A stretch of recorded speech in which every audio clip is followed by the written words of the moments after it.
मला आज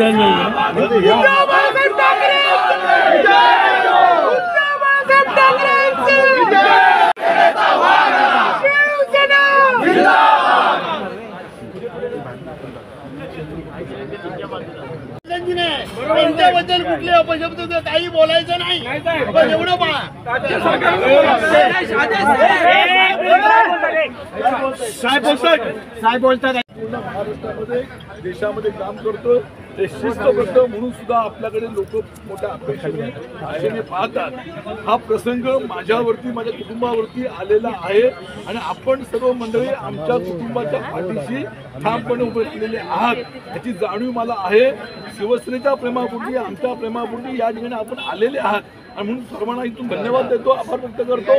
परंतु माझी विनंती आहे तुम्ही आणि सर्वांनी शांत राहून मला माझ्या पत्नीला आणि माझ्या मुलाला अटक करण्यासंबंधीचे आदेश त्यांचे निघालेले आहेत आणि आज चौकशी करता मला आणि माझे मोठे बंधू दीपक साहेबांनी निमंत्रित केलेलं आहे. आम्ही आतमध्ये कार्यालयामध्ये जात आहोत. त्या ठिकाणी त्यांच्या प्रश्नांची जी काय असेल ती उत्तरं त्याची माहिती त्यांना आम्ही देऊ, पण आपण सर्व मंडळी शांततेने राहावा अशा तुझे माझे आपल्या नम्रपणे